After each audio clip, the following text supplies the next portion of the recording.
Hi gang, we just launched 7 new shows at revision3beta.com covering everything from hacking to music lessons, drinking to future sex. 7 shows, so check out revision3beta.com today. Future sex? This week's episode of The Totally Rad Show is brought to you by Squarespace. GoDaddy.com. And Netflix. You didn't jump up and down like that.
With nothing better to do, get abducted by the crew of the Starship Alpha 2.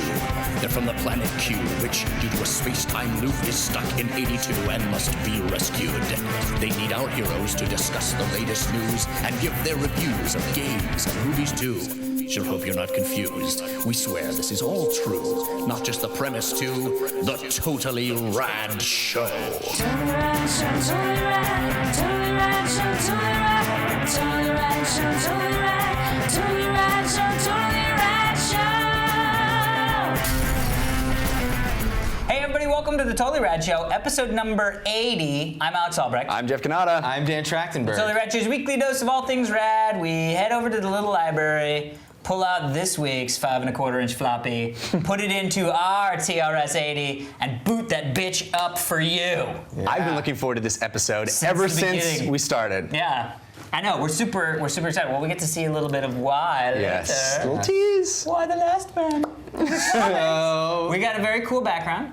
Oh yeah. This is from David Wiener, and yes, it is pronounced Wiener. A background that would not have been possible on a TRS-80. No, that's why we twain't going to use one. That's funny. country talk. I had a frickin' trip down memory lane this past week that I think you guys will appreciate. It's We'll be the judges of that. Yes. It's someone that It was more of a stumble than a trip. But let's go. If you grew up without TV Guide, you won't know what we're talking about. I won't know what you're talking because about. this thing that I remembered was always found inside TV Guides, and that is Columbia House membership club. Oh, Yeah. CD tape club. BMG was the CD one. Yeah, AKA And the scam. VHS, Oh my where God. you could sign up for Columbia House and get like a movie a month sent to you for like 1 penny. 1 penny. Oh, yeah. Yeah, and I was like, oh my God, this is the greatest thing Choose ever. 5 of these Yes. for a penny, and then all you have to do is order 8 Agree more over to the quarter pay of 3 $30 years. I know. a month. No, that stuff. Did you ever get the sunglasses one? Where they would sell you Sunglasses a month? sunglasses? Not sunglasses a month, but they had like these epic sunglasses that were like Yes. valued at like $150. The gargoyles. Are you talking Yes. about From Terminator. blue blockers? Yes. Yes. No, like Gargoyles. I got some. You did? I convinced my parents, and boy, I convinced the man. Did you guys Wait, go how to did that Columbia? relate to the Columbia House Because thing? it was the It's the same same kind of kind of thing. It was scam. like a It was an BS ad kind of and thing in the a- back, and it was like, these retail for $107,000 in Japan, but you could get them for $14. I was like, I need 30 of these. You should stop Did listening you- to robots. Did you No, join it's all the the? TRS-80 robots, like the little Nintendo robot. I dropped Robbie? box. I dropped Did you box. guys join the Gyro movie my club, the F2. Columbia House movie club? No. Me neither. My I did a sister book club. did. My My sister sister joined the Thanks. CD one. Oh my God! What are you talking about? Where did you live? Are you guys brothers? Yeah. He's my You can't sister. tell. It's my sister. All right. I did a book club. I did the sci-fi. The sci-fi book one. club. They and still you know have what? those. To this day, I still get in the mail. Hey, I you still wanna do get. the sci-fi book? We Still want you back. You're still paying $30 well, a I'm month. not I know. 13. I know. I love So book fun. clubs. Do you remember the book, like the book day? Oh, book fair? are you talking the book about fair. Weekly Reader? We talked Yes. about Scholastic Weekly Readers Scholastic. We episode did. like 2. Episodes, We yeah, already talked about Garfield. Yeah. All right, let's get into the show. Okay, here we go. Calvin and Hobbes. CRS 80.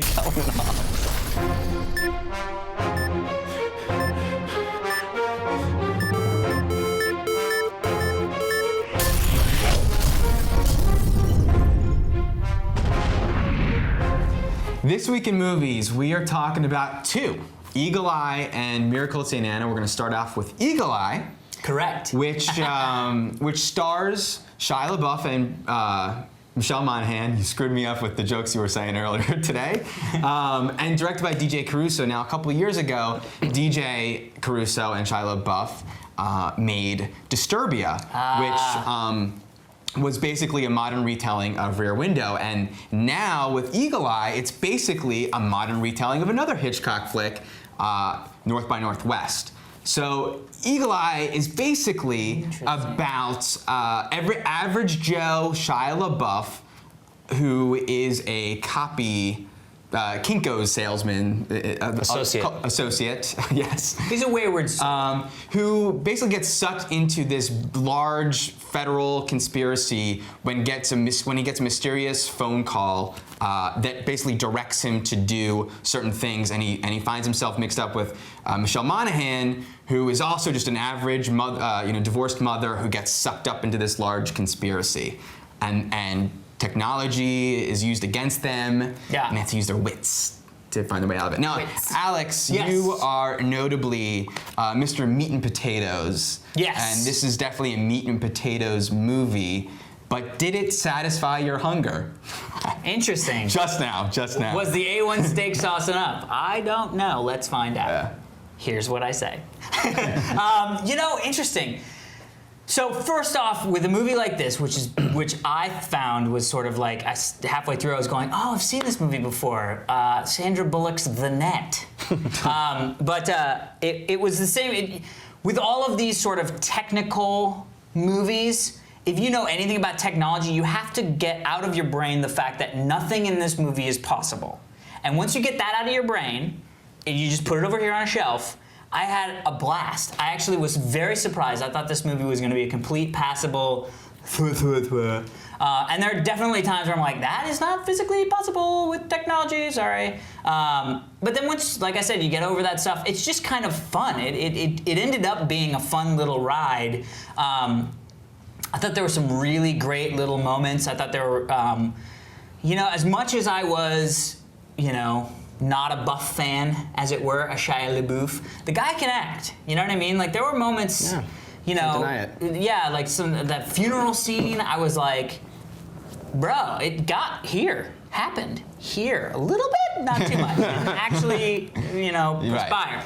But so I was actually pretty surprised. I mean, you have to get over the fact that it's just, technically not. Yeah. really. Now, Jeff, DJ Caruso, the director of the movie, actually directed some of the first season of The Shield. Yeah, and Vic motherfucking Mackey is in this movie. As soon as he walked in, I was like, all right. Both this I week, know. the 2 movies we have, we got Vic Mackey and Shane Vendrell. Mm-hmm. That's a pretty Walton wicked Goggins. lineup, Kanata That's style. him, Walton Goggins. Is Shane Vendrell. Try to keep up, Dan. Okay, so Eagle Eye, Yes. starring Vic Mackey and both.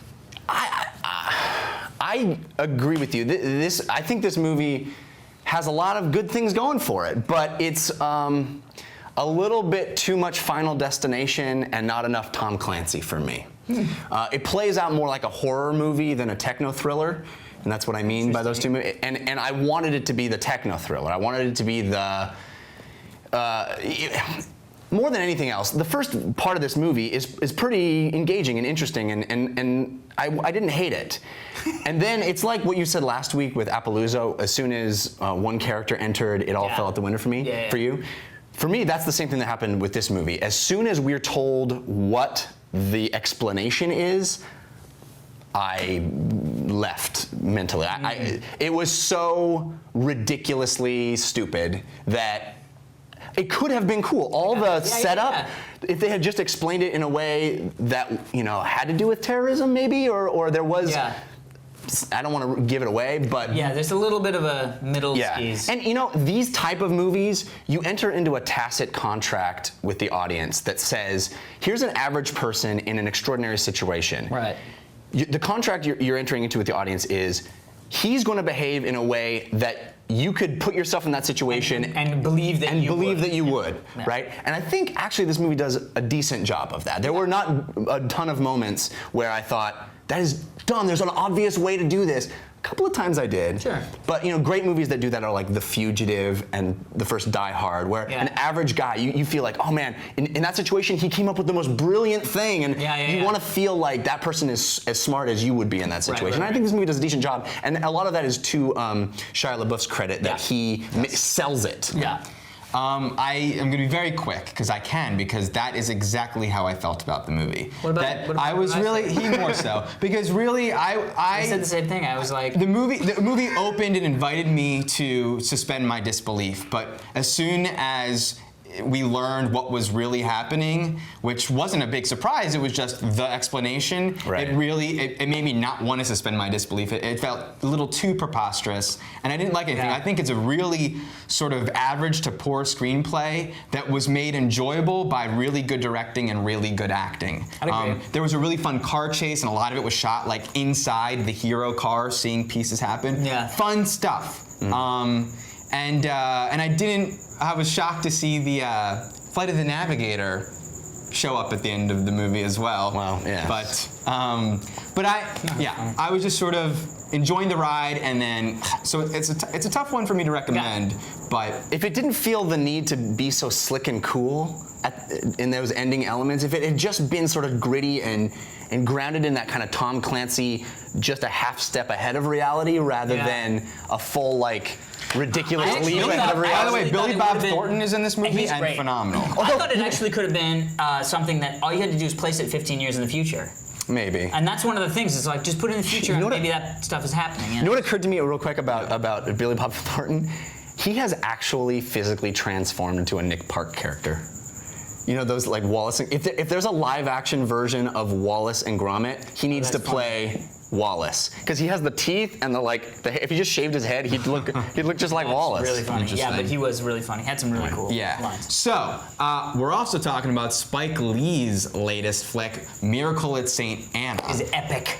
It's based on a Jim McBride novel, and he also wrote the screenplay. It's a fictional tale, but it's based around the true events of a massacre that happened at a church, and it follows the Buffalo Soldiers, which was the African-American soldiers during World War II. And they find themselves in an Italian village, sort of mixing with the villagers while Nazis are attacking. You went to me first. Tough movie. I went to you first last time. You can double up. That's all right. Double Dutch. What did you think of this Miracle? Was it a miracle? It is a tough movie. Yeah. It's a long, sprawling, ambitious film with lots of characters and lots of plots and a narrative that does feel very. It feels very literary in the sense that there are flashbacks inside flashbacks, and we get little pockets of information about characters and other characters. And it's almost 3 hours long. The first hour, I was certain I was going to hate this film. It's goofy. It has this weird sensibility about it in the first hour that is just kind of goofy and silly, and I couldn't believe I was watching a World War II film with such. I mean, forgive me if this sounds insensitive, but it felt a little bit like the Fat Albert gang goes to war. You know, it was like such an odd disposition, such an odd feeling that I got watching it. Then they kind of arrive in Italy and the movie proper kind of starts, and it really changed my opinion about it. And that's rare. I usually in the first few minutes of a movie I can decide whether or not I'm going to like it or not. And this movie very much won me over in the second and almost third hour, where we really find out more about these characters, and it becomes a very compelling, interesting character piece.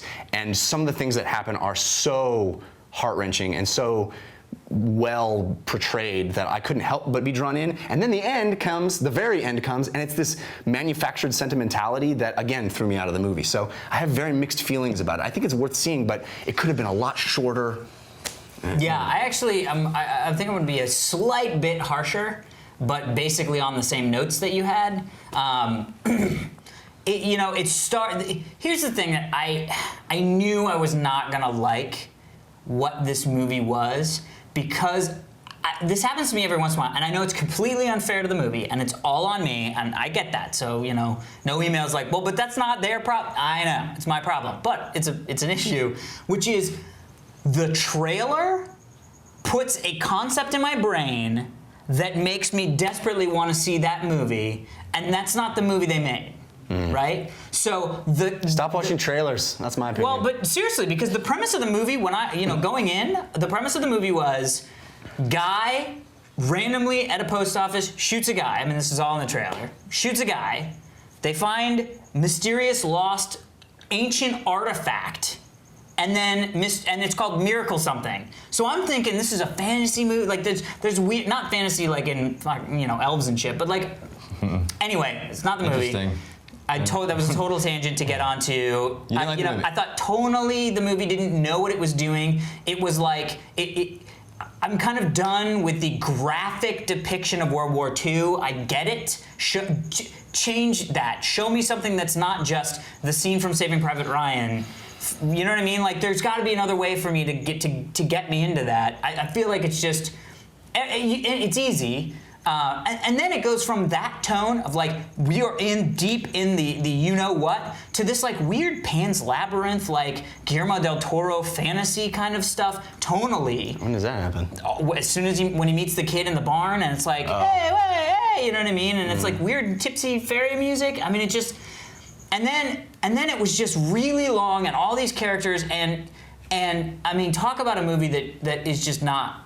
I don't know. To me, it just seemed like it was all over the place. Didn't know what it wanted to do. Flashbacks upon inside flashbacks, and I was like, I don't even know who's talking now and what's with this thing, and it just didn't seem like it had any purpose. Mm-hmm.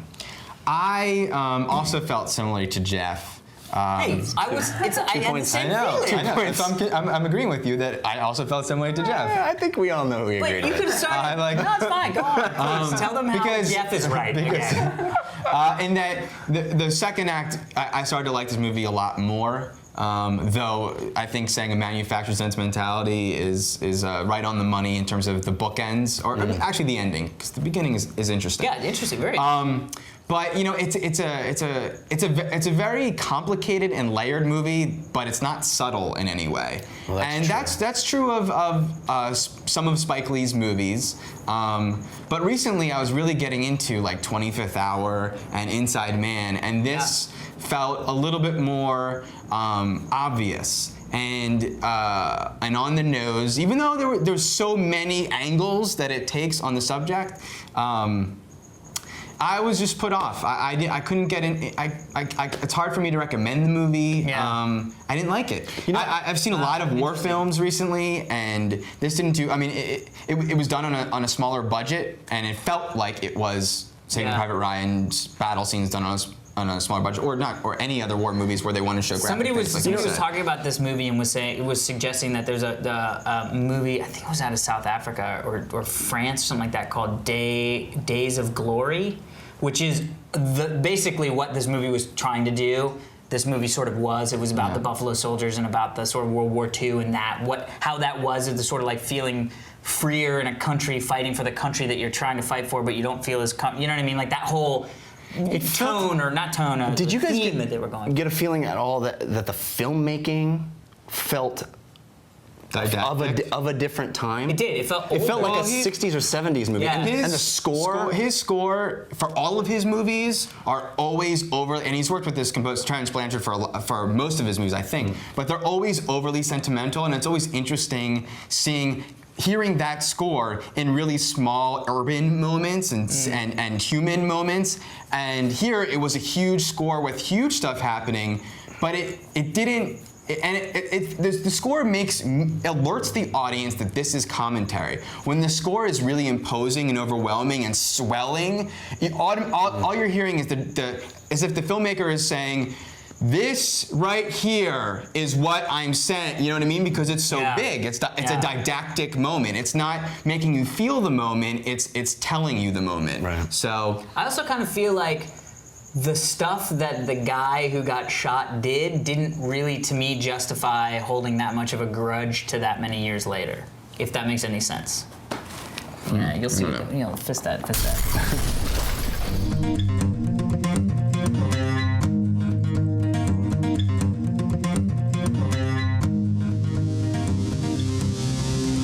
All right, so this is Raised on Rad, my personal Raised on Rad. This may be the ultimate genesis of my personal geekdom. When we first started this show, we all realized very quickly that the initials were TRS. And I got very excited about us finally reaching our 80th episode. But Dan had our first Raised on Rad was his board game, Fireball Island, that you spent $100 to. Well, I think the first one was our mom's, but yeah. Oh, you're right. Yes, you're right. I don't forget my mother. This, folks, is the actual first computer that I ever used. It's been in my dad's attic for the last. Did you ever see Pulp Fiction? Remember the watch? It's been my dad's. Yeah. So this is actually one of the first computers there ever were. TRS stood for Tandy Radio Shack. Not Totally Rad Show? Wow. Now it stands for Totally Rad Show. I didn't realize Radio Shack was so in bed with the beginning of computers. Mm-hmm. Before we get to the computer, it has a case. Can we talk about the cover? Because all my computers, my dad would yell at me if I didn't on the printer. Like, right. dude, I know. Me What too. is that? Keyboard? Why do desk cover on your keyboard? And now why we don't use these anymore? You know why, Dad? Because we didn't need to. Well, Why it's were you because yelling computers at me? are disposable now, And they're more unfortunately. robust about the dust. So yours was a TRS-80. What was the first computer you ever did touch A Mac SE. A Mac? Mac SE. An actual Mac? It was black It's and white. late in the day, you know. It was black and white. It was the first one I owned. You personally or your family? My family and me personally. Mac SE, black and white screen, which bummed me out. I hated my dad bought a Mac because everyone else could play games and I couldn't. And 2 megabytes of RAM. Oh, yeah. Wait till you see what this baby packs. This baby packs 4 kilobytes. Well, let's say right on it.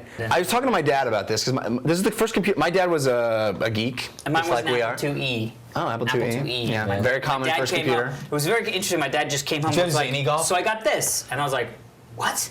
What is that thing, that box? We also had a VCR before most people had VCRs. He got it from the So did Senate we. building. It was like this big, and it would hit had it, a and it would go like this. Yep. Yeah. Oh yeah, pneumatic. To put it in. It was a pneumatic. So this is, I mean, I don't know if I've made do this it. clear enough. This is literally the first computer I ever touched I love it. in my life. Touch it again. It's falling apart. This Wow, is it looks like it's in really good shape. no, that's my father. I'm gonna for just you. say props to does. Mr. Kanata. Yes. Yeah, good work. This has been in an attic for 20 years. Okay. It's a microcomputer. So it does. But we got Yeah. we got Oh, parallel 48 kilobytes of RAM. That's the Mark III version. 48 kilobytes of RAM. Dude.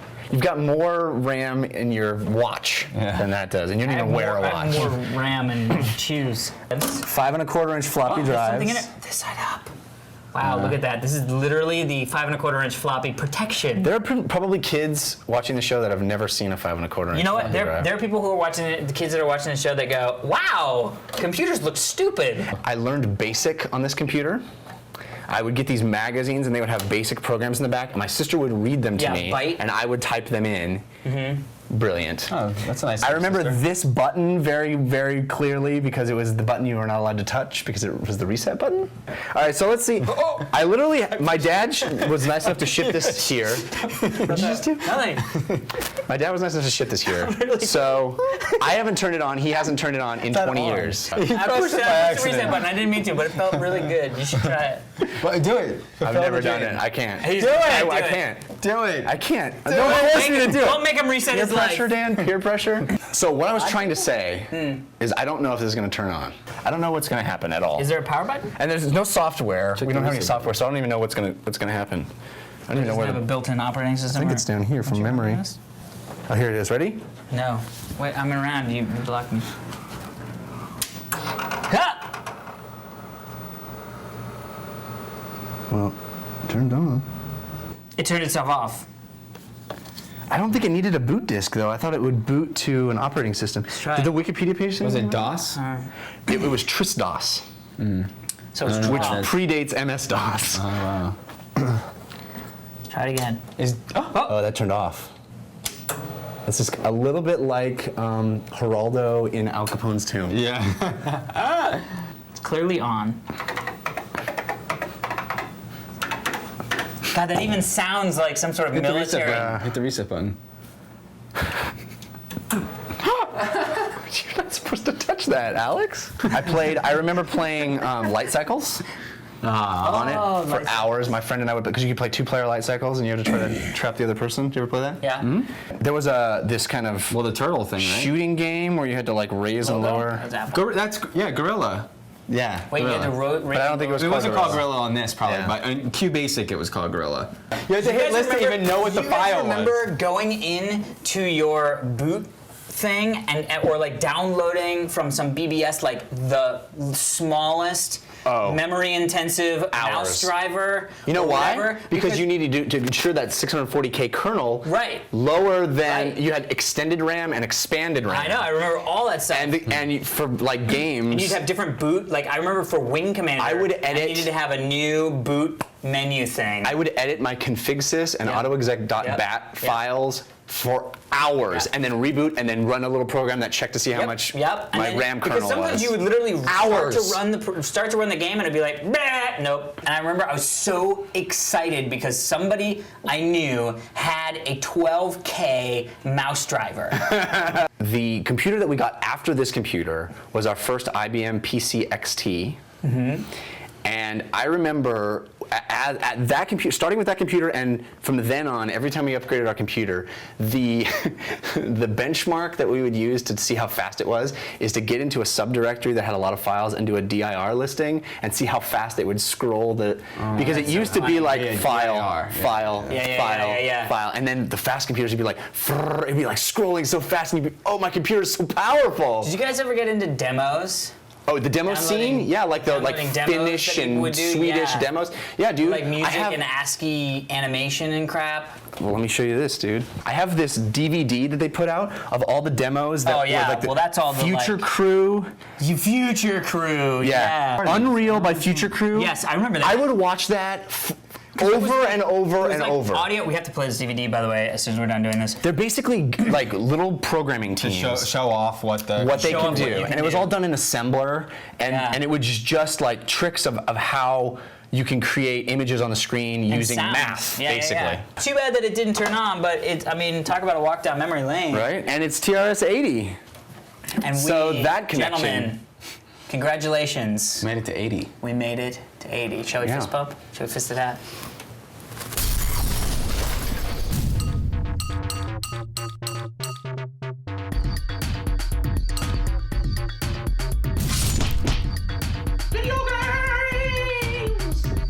The video game we're talking about this week is a Wii game called Wario Land Shake It. And it is a old school-esque platformer in the same way that the Wario character is kind of a bizarro version of Mario. The Wario Land games are kind of a bizarro version of the Super Mario Brothers games.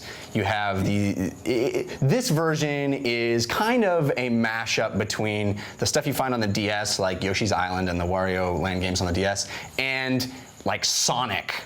You know, you go through the game, or you go through the level, and you go down pipes and you attack enemies and you figure out how to. You got like the speed burst thing. Right. And then at the end, you have to race out against the timer to get back to the beginning of the level. This Wii version adds shaking functionality. The shaking technology. Hence, shake it.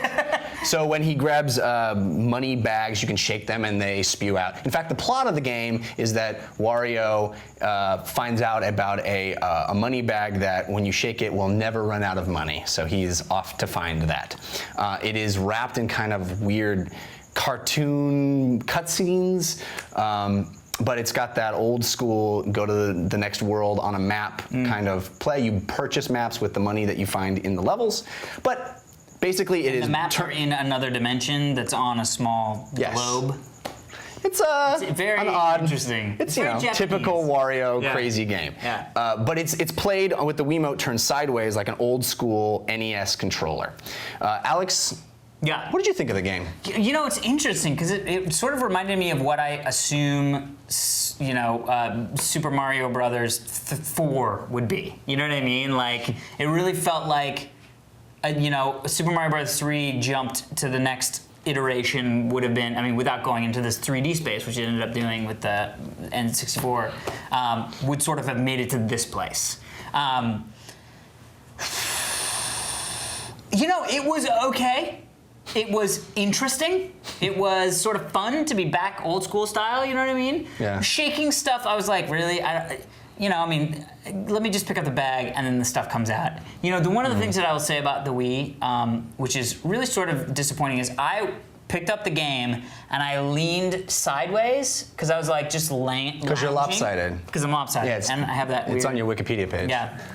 I have gonorrhea of the eye, so it's like weird sideways. That's not true. Don't put that on my Wikipedia page. So I was like lounging, and then you do there was a couple different things where you kind of have to keep things upright. Like there's You like, balance with the like the Wiimote. I was like, oh right. Okay, here we go. Gold. So you're saying the game improves your posture? It does, like milk. So, I think overall I enjoyed playing the game. Am I going to go back and finish it all the way through? Probably not. But it was kind of refreshing to see the sort of side-scrolly, old classic kind of arcadey game. I did think to myself, this is a game that I would play all the way through if it was on the DS or PSP and I could just take it on an airplane. It's that Well, it kind does of- very much feel like a DS game. Yeah, that's on the what- Wii. it felt like a- Is that what you were going to say? You took those words right out of my mouth, so I say I have to agree with Alex on that. Thank you. Thank you I very really much. wish this was 2-1 still though. Damn it. I do too. If this was on PSP, Yeah, I was thinking it that the would other probably be on the it DS. never will I be. But I'm playing my PSP more often because Yeah. N Plus is on it. It's ruining my life. But Plus, it's also on the DS. You know that. I do. I Oh, I only play got it. both, but because it's different levels. But yeah, if it was on the PSP, I'd be playing so much of it. I love being able to play a game that is just like playing Super Mario. Yes. We get these games to play, and every game is a spin on something, a new take, a new funky thing you got to do, and. I didn't know anything about the game, and then for something about looking at it, I go, "Oh my God, is this just a side scroller?" I got Yeah. so happy, me so too. excited to play it. But did you like it more than I can't remember how you felt about Lost Winds, but that was kind of like a I liked it much more than side-scroll- Lost Winds because Lost Wind really depended on this, and there's a lot of shaking, but not that much. It's still a lot of jumping over the thing and landing on the guy, Yeah. but there's enough new things within this that it's not just like playing Mario Brothers, Yeah. but gives me the same feeling of that. There's some really fun. I don't know what to say, not innovations, but there's a really fun mechanics. There's really some fun Refinement. game design, game mechanics, you Yeah. know, jumping on the things that daze them and then having to use them to get blocks, and there's fun little puzzle moments in the game. I really, really, really liked it, and not only that, but I found that there to be a lot of replay value because there's sort of one set, and this is how I play N Plus as well, but I'm playing the game really just to get through, to get to the end of the stage, and then there's There's a lot of stuff you can miss. There's so many things to go back and do. Nintendo does really, really well. All their titles seem to have that layered difficulty level where it's not about selecting a difficulty level from a menu. It's about, well, how much do you want to challenge yourself by going after the really difficult to get obstacles? You know going in that there are a certain number of, did I say obstacles? I meant objectives. There are a certain number of objectives that you can find in this level, and Right. some of them are so hidden and so difficult that you really have to work hard to get them. But a younger person or a less experienced gamer can also enjoy the game on a different level and just kind of get to the end and go. Yep. So yes, Nintendo does that very well, and it's in a lot of their games. I also very much dug this game and felt that maybe it's a little short, maybe it's a little simple. The levels felt short. Yeah. They felt I was over with them too fast. Again, you can go for those later Yeah. objectives, but it didn't seem like it had the weight of like a Mario release, Yeah, you know. yeah. And I wanted it to have a little more depth and a little more interesting to do. I didn't like how playing on a widescreen had the bars on the side. Yeah, Kind of what's bugged that me. all about? But overall, I thought the graphics were really sharp and fun, and Yeah. animation were great. You know, like when Wario goes down a pipe, he like wiggles his way down Yeah, because yeah, he's yeah. a little more rotund than It's funny Mario. because I think that might be what made me think this feels like a portable game, because on the portable games you usually have like the menus on the sides and stuff, you know what I mean? Or like the screen on top that doesn't really do anything. It's just like, let's just put information there. Because there was like, you could track some information on the sides, but I agree. I was like, It's cool that people are still making this kind of game. yes. I agree. Transitioning, Dan and I got to go to see, you weren't able to come, unfortunately. bad, But we got to go to see Gamecock Studios and giggle, because I said game. Yes. They showed us 3 games. We got to have some hands-on time. We got to see Legendary, which used to be called Legendary the Box, the game. For Everybody made Pandora's fun Box. of. Yes, but now it's just called Legendary. And we got to see Velvet Assassin really early, which will be a 2009 game, and Mushroom Men, which is a Wii title. Mushroom Men has the exact thing you were talking about with the layered objectives that. Yes. Layered different things. Yes, it was. What are these games? Explain me the game. Legendary is going to be out in a few weeks. Hopefully, we'll be able to get a chance to review it. It's a first-person shooter where the S hits the F.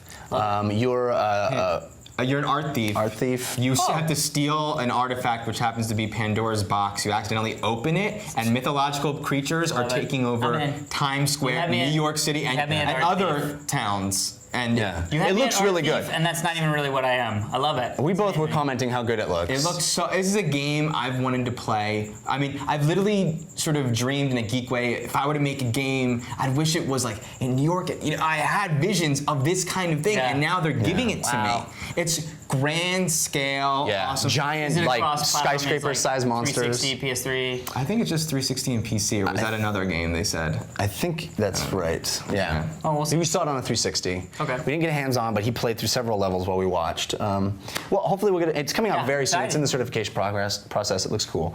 Velvet Assassin. Looked horrible. Sadly, it did. It's Well, a it's early. it's a World War II stealth game. It is very early. It is very early, All but of even those things are like, really? Let me tell you about playing this And it game. didn't come out in Should we read 2005? this mean? This game, you walk around linearly. Oh, straight? I mean, I guess it's open. I don't know. You walk around in your mission where you have to get somewhere, bring someone cyanide or whatever. And in through the Jewish ghettos, by the way, where they killed Yeah. many people, which I kind of like that that's in a game. I just wish that was in a better game, because I think actually that will educate people. And Right. you feel, when you play war games, you feel, you know, Yeah, it you're does there. some It's things visceral, to you. yeah. Yeah, it was weird. So- I've been playing Brothers in Arms, which we'll review next week, all this week, and then we went and saw Miracle. and it was a weird kind of anyway. But anyway, this game, you literally creep up on someone, and when you get close enough to kill them, you hit a button and you watch them do a stealth kill. There's And then you do 50 that stealth 50 kills. more times. Yeah, that's all the game is. There and really it tells isn't you when much you're to it. close enough to someone, you have to wait till they come by and you go through. There's no, that's it. Yeah. That's all there is. That's the game. It looked pretty bad. Yeah. Well, Mushroom Man, on the Mushroom other hand, Man. looked kind of cool. It was clearly made for a younger set. It's a Wii game. It looked like Honey, I Shrunk the platformer. You know, you play as a mushroom that, because of a meteorite that hit Earth, has sentience. So is you walking around in the giant world. So you walk into a room and there's like a giant chair. It's like a Bug's Life kind of. Yeah, or that what was that sack game that came out on the Xbox where you could set Balls? fire to yourself? Voodoo Vince. It was like that kind of. oh, wow. I remember that now that you said it. Yes. Anyway, it looked kind of cool, and they talked a lot about the music that was involved. What's his name? Primus guy. Oh, Les Claypool. Les Claypool did the Oh, music. well, for I'm it, in so. for that. And the whole game is set to the beat of the music, so like, but not like everything's Patapon, right? everything's at 120 beats No. per minute. So like, There's no rhythm element to the game, Right. but when you everything in see the a world is blinking sort of light- happening. Yeah, when you see a light that's cool. in the corner of the room and it's flickering to the beat of the thing. You know, That's awesome. When That's a door smart. opens, the sound effect will happen on beat to the music. That's awesome. That's It's just a genius. subtle, cool thing. Yeah. It looked like there was a lot of fun mechanics in the game. Like there's a lot of different things you do, and they all seemed really fun. Kind of like Wario Land, I felt. So it's a relatively new publisher, and we're excited that they got to show us games. Like it. The final topic I wanted to bring up is there was a much ballyhooed Bungie video that they had a countdown on their site, and countdown went off, and they released a teaser video. Everybody wondered, what's Bungie's next thing? Well, it turns out it's a teaser video for Halo 3, which is a game that came out a while ago. Yeah, I remember playing it. It was fun. Evidently, we're getting an expansion pack, and evidently that expansion pack is a single-player campaign experience. Very little shown in the trailer you can see behind us. Now, let me ask you this question, and then we can continue. When you say expansion pack, it's going to cost me, I mean, it's like a full game, right? It's going to cost me $30. That hasn't been revealed. Okay. My guess is going to be kind of like it's going to be DLC, I think. Oh. I don't think that's been determined as of the taping of this. Your hunch. But I believe it's going to be kind of like what they're going to do with Grand Theft Auto 4, where it's going to be kind of a substantial amount of DLC. So, I like the Grand Theft Auto 4. Microsoft paid a ton of money for that. Oh, that's cool. Exclusivity.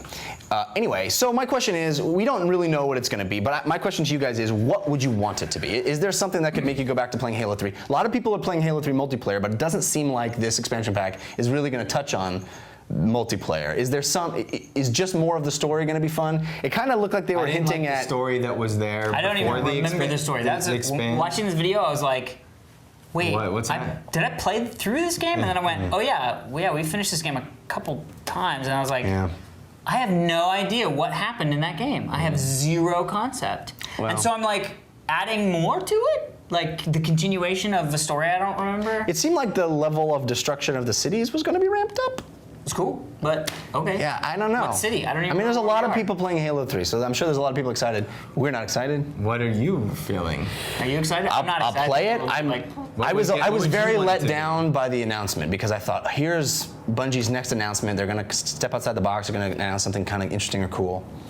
What do you want? What could it be that to suck you back in? Like, the question you asked us. Explain the succubus.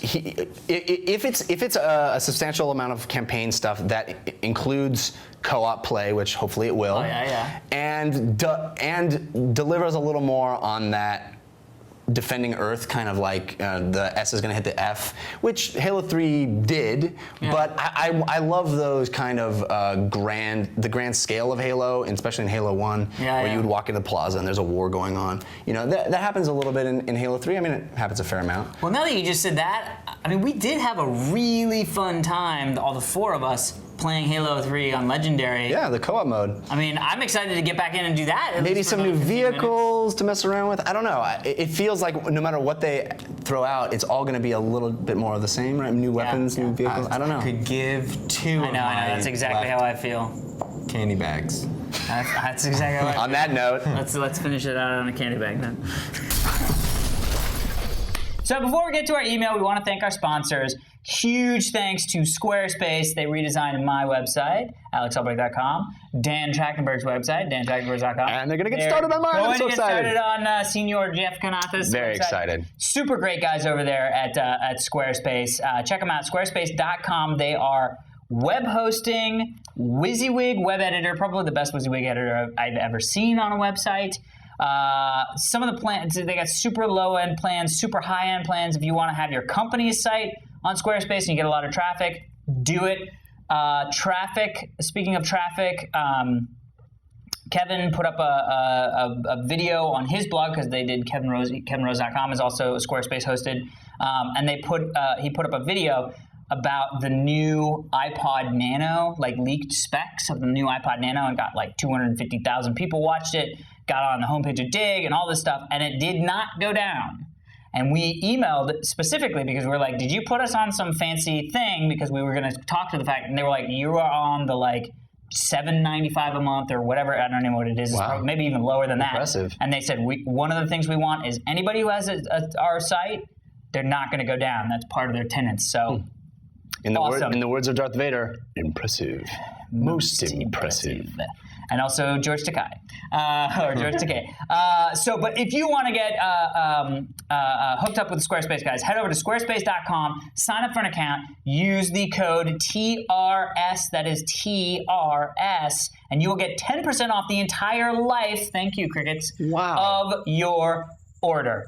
So head over That is squarespace.com. insanity. And it was awesome. I think they get triggered by us talking about GoDaddy.com because they're so excited. GoDaddy.com is our friends in the domain name business. He's your friend. They're awesome. I've used them before. These guys use them to get AlexAlbrecht.com and DanTrachtenberg.com. Yep. I use it to get JeffConnor.com. They take care of you. They call you at home, but not in a pesky way. They do it to check up on you. They call your contact number and they ask you if there's anything they can do to make your experience better. It's awesome. Our relationship with them allows you to get 10% off your order if you do the TRS1 code at checkout, which I highly recommend. And if they don't, we'll talk to them. We'll see we'll go what's over what. there and we'll hit some knuckles. Our show is, Why of are you course, hitting my also, knuckles? Our show is also brought to you by Netflix.com, which is, of course, online renting. They have over 100,000 titles, including all the Blu-rays. I'm going to recommend you some, bear with me, in honor of Eagle Eye, North by Northwest. I've recommended it before, I'm pretty sure. But if you didn't check it out, I promise you, this is an old-fashioned movie that you think is old and you're not going to like it. I am telling you.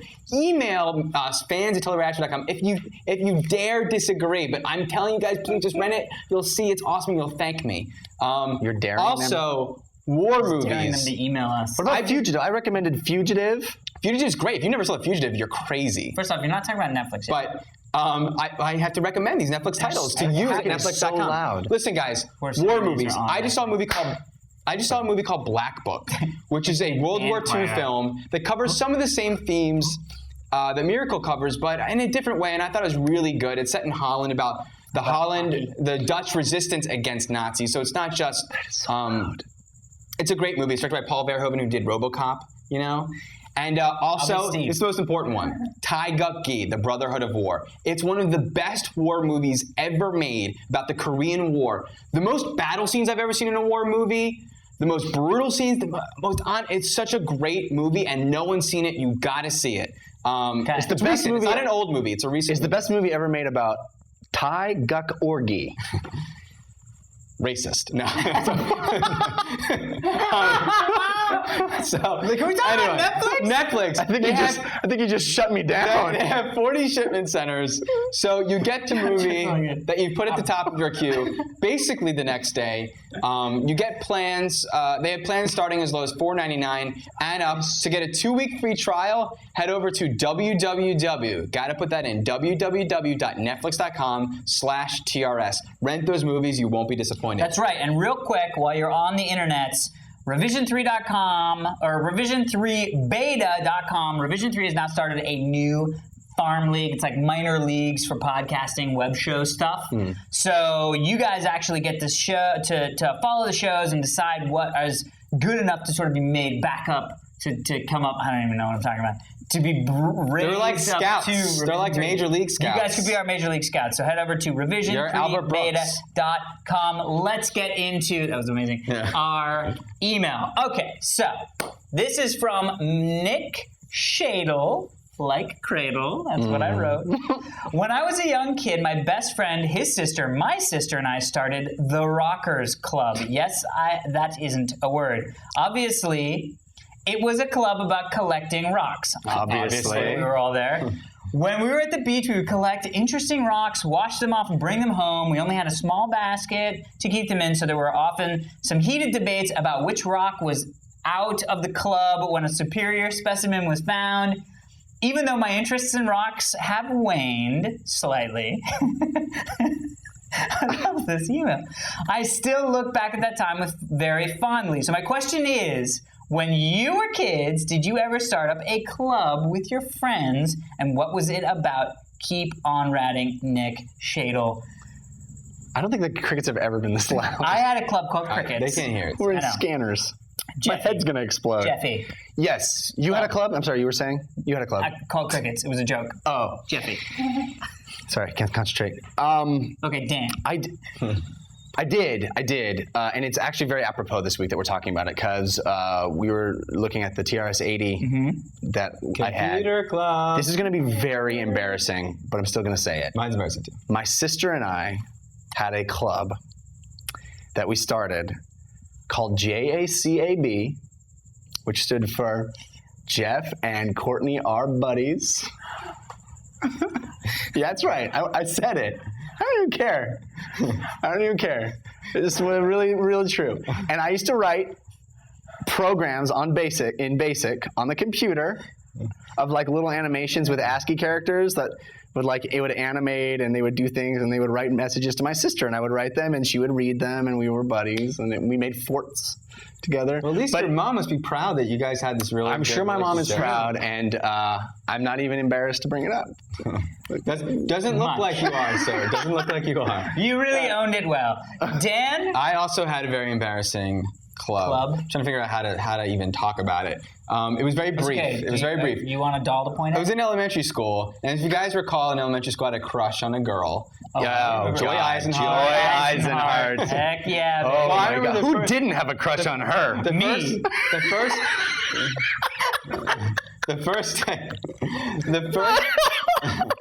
first day back at school, it was in 4th grade. There was a new kid. His name was Andres Cuadrado. Oh, I hate that kid. And I hate new kids. he was like eyeing her up or something. What the and I was like, "Hey, buddy, she's mine," or something. This is about a club. And then We thought it was a going on a club. story. and then I filled it with a club. Thank you. But I decided to take him under my wing to show him the ropes. He was new in town. So I literally on the spot, this is my way of diffusing the situation. This is the plot of Clueless. I know. So on the spot, I formed a club called the Black Dragons.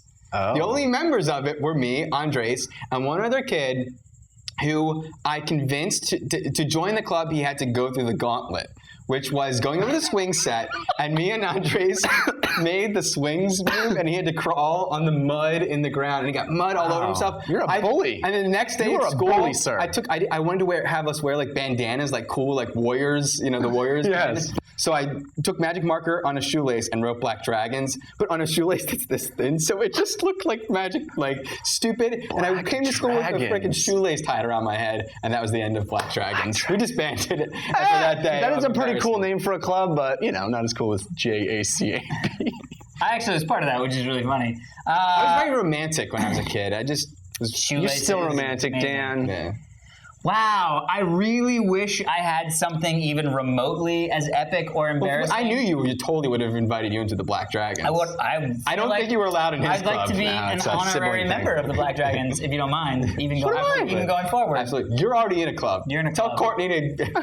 Yeah, we'll switch out, but that's it. I kind of, we had a lot of like clubs, not so much like actual full-on clubs, but did a lot of had the circle of friends that were sort of like, Andrew Neerman, Matt Christian, were like Timba Lewis. Those guys. Uh-huh. We were like the group that was in my neighborhood, and I don't think we ever made it sort of official with any monikers or mottos or That just titles. means you weren't invited into the club, Alex. It might have been. They're probably watching this going like, oh, wow, we should have actually invited them into the club with their tattoos. I just remembered. Not only was I the Black Dragons, but Alex was like, you guys got tattoos? I was in this. When did we do that? I was also in this other club where we would hang out in the treehouse, and we had to get this green amulet because Dracula and Wolfman were coming. All right, come on.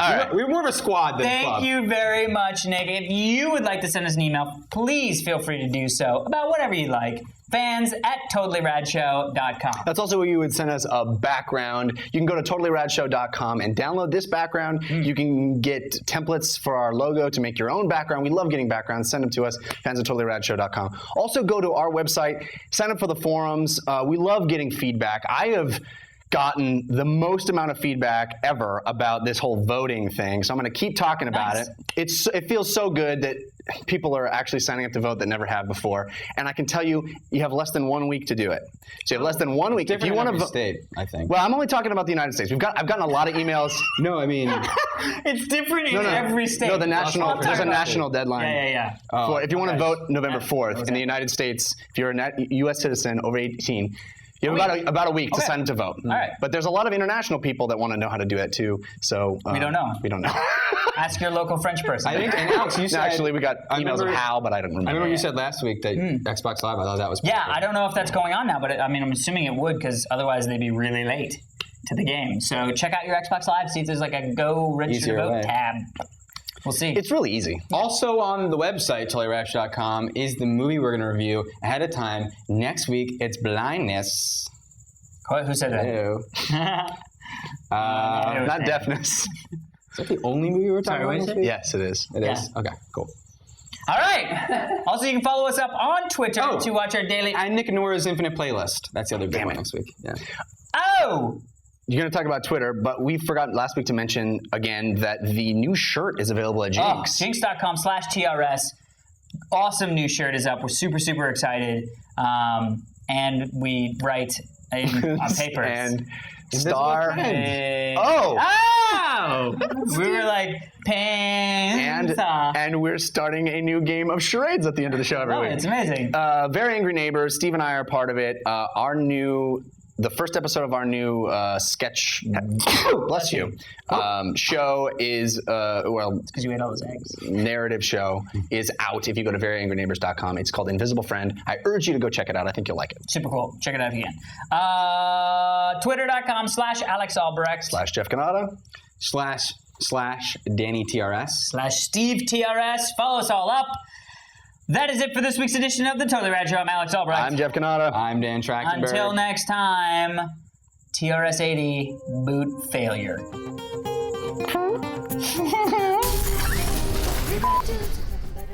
Get abducted by the crew of the Starship Alpha 2. They're from the planet Q, which to space-time never stuck in reality and must be rescued. We need a heroes too, discuss the latest news. Give us their reviews, names and movies too. Sure hope you're not confused. I swear it's all true. That's just the premise too. The Totally Rad Show. Sure, you're not confused. This is all true. Not just the Totally Rad. I did 4, bitches. I mean, we heard that. We were like this. We were counting in the back. And then we go like this. We look at each other and go. Dude, little chickens will come out and poop. It's horrible. You'd be like, holy crap. Hey, do you want to eat chicken? Don't stop recording. Whoa, All right, here we go.